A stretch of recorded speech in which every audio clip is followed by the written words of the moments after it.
Channel ni Irankun 7 official. Ikiganiro ni amajambo y'inkoramutima asobanuye mu Kirundi. Kora subscribe muri benshi, muyumvirize kenshi cyane gashoboka, muyapartage mu bagenzi, musonde no kuri notification kugira ngo uko tuzoshira ko ikiganiro gishasha muzohite mubona itangazo ryacu. Twagiye n'ijambo rya mbere. You learn nothing from life if you think you're right all the time. Ubuzima nta kintu na kimwe bukwigisha iyo wibaza ko utigera wihenda. Umunyabwenge umwe niwe yavuze ngo I know that I know all things because I know that I don't know nothing. Zikonzi vyose kuko nzi ko atakintu na kimwe nzi. Keep learning, bandanya wiga. Ubuzima ingene bwigisha kuzanira ibibazo imbere y'ivyigwa. Rero ntushobora kumbwira ingene ivyo bibazo wobitora byose kandi utigeze wiga na rimwe ngo ndavyumve. Ni itegeko kama kandi ni itegeko ridahinduka mu buzima ko ubwirizwa gukora amakosa kanaka bivuye ku mvo nyinshi zitandukanye, ariko zose zikaba zihuriza ku mvo imwe rudende, ariyo yo kwiga. Twigira ku makosa dukora. Rero mu buzima nka kujya ku ishuri hari habadubura, niko nako bimeze.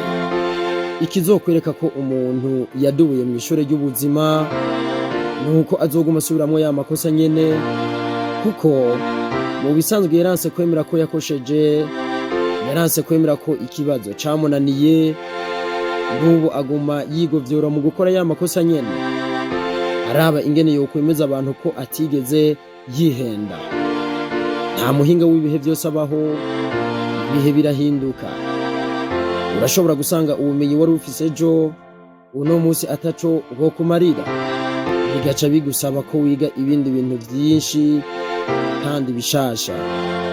Rero niba ubayeho mu buzima bwo kwigovyora, niba ubayeho mu buzima bwo kubona ko utigera wihenda, niba ubona ko atagihe na kimwe wosaba imbabazi ku bintu runaka, muri make nimba wigira kabizi igihe cyose mu byari byo byose, ubuzima buzokwigisha byinshi cyane, ariko muri ivyo vyigwa byose nta na kimwe uzigera utahuramwo. Muri make, you will learn nothing from the life if you think that you're right all the time. Nta na kimwe uzigera wigishwa n'ubuzima nimba n'ubu ucibaza yuko utigera na rimwe wihenda. Irindi jambo ry'inkoramutima ngiri: sometimes the best thing you can do is keep your mouth shut and your eyes open, because the truth always comes out in the end. Rimwe na rimwe ikintu ciza cyane ushobora gukora ni ukugara umunwa, ukugurura amaso, kuko impera n'imperuka ukuri kwama kuzanana inyuma. Hari igihe ugera mu bihe aho uba ushaka kuvuga ibintu byinshi ku ngingo runaka, ariko muri ico gihe ukaba utazi neza ko ivyo ugiye kuvuga ari ukuri.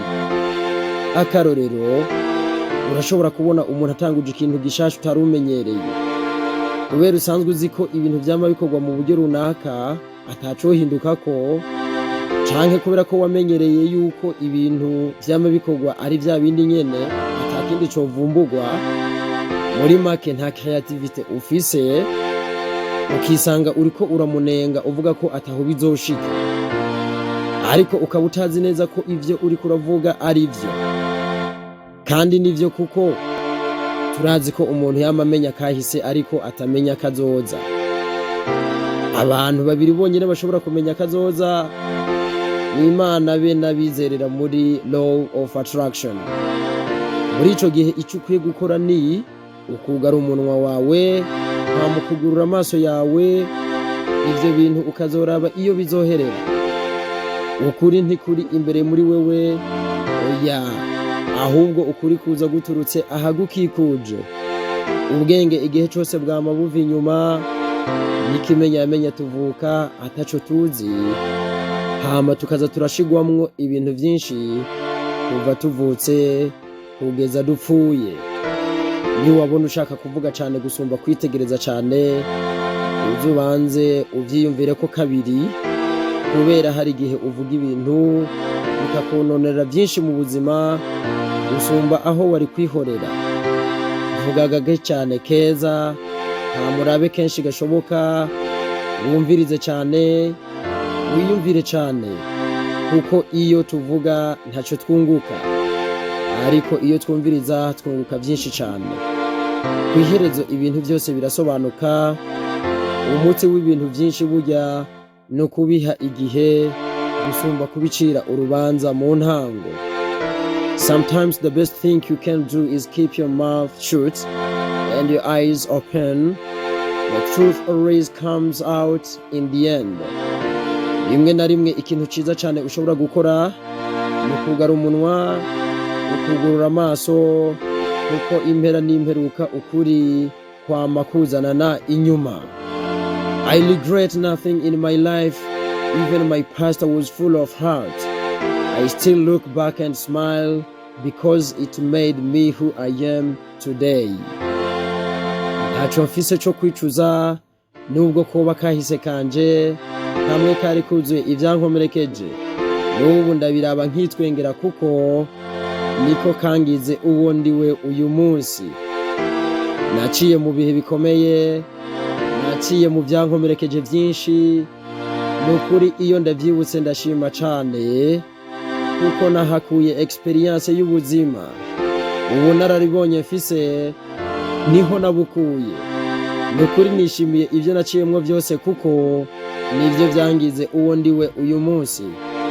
Mu buzima ukwiye kumenya ko kugira urende ugera aho ukora icyo twita la bonne prise de décision, ni ukuvuga ugukora amahitamo meza, bitaba ari ibintu byikoze mu minsi ibiri gusa.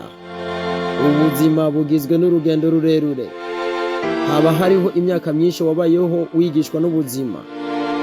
Niyo mpamvu bujya kugira ngo ufate ingingo nziza biba bivuye ku bunararibonye usanzwe ufise. Niyo mpamvu ubunararibonye ugira buva mu byigwa byinshi ubuzima buba bwarakwigishije muri kahise. Niyo mpamvu ibyigwa byinshi ubuzima buba bwarakwigishije uba wabikuye ku makosa menshi cyane uba wagiye urakora muri kahise. Niyo mpamvu amakosa menshi wagiye urakora mu buzima wari wayatewe no kubura ubunararibonye canke experience. Nimba wantahuye neza, kubura ubunararibonye bituma ubuzima iyo buguhaye ikibazo kikunanira. Iyo kikunaniye uba ukoze ikosa mu buzima. Iyo ubonye ko wakoze ikosa uba wize kandi uba uronse uburambe, kuko ugira intumbero yo guhindura iryo kosa. Iyo wongeye kugwa muri ya situation bituma umenya ingene ubyitwaramwo bivanye n'ubwo burambe ubifisemwo, hanyuma bigatuma ufata ingingo nziza mu buzima. Nuko bigenda. Na prise de décision rero biva kuri experience ubusanzwe ufise. Amajambo y'inkoramutima tworangiriza ko uno munsi ngaya: holding a grudge doesn't make you strong, it makes you bitter. Forgiveness doesn't make you weak, it sets you free. Kudaharira ntibiguhindura umunyenkomezi, ahubwo biguhindura umuntu mubi. Guharira ntibiguhindura umunyantege nke, ahubwo birakubohora. Iyo udaharira umutima wawe uba uboshe. Iyo udaharira nta na hamwe ushobora kubibana kuri ino si. Iyo udaharira uba uremerewe n'imitwaro y'abandi bantu.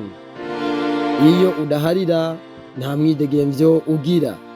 So iga guharira kuko nta zibana zidakomanya amahembe.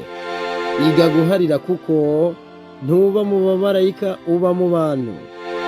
Kandi nawe urazi ko kenshi uhora ukora amakosa. Easy is to judge the mistakes of others.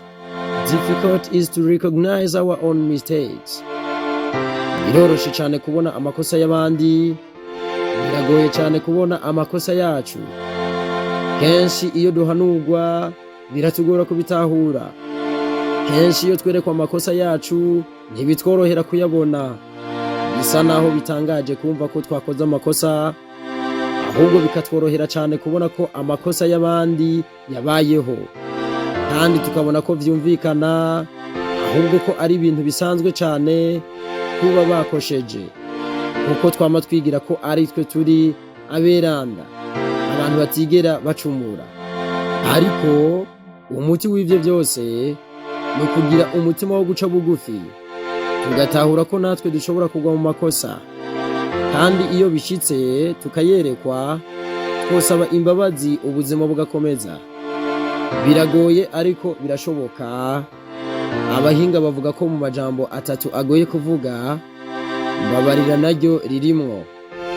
Umuntu yemera ko yakosheje kandi akemera gukosora, uwo aba ari intwari ikomeye cyane. Ijambo rikomeye ry'inkoramutima risobanuye mu Kirundi tworangiriza ko uyu munsi niri: one loyal friend is worth 10,000 relatives. Umugenzi wawe w'umwizigirwa, umugenzi wawe w'intahemuka, umwe rukumbi gusa, you're only one, umwe rukumbi, umwe w'intamuheba, akunganira n'abajyango bawe 10,000, angana n'abajyango bawe 10,000. Ivyo intwari gusa nizo zibitahura. Nimba ano majambo wayakunze, reka duhurire muri commentaire na hejo.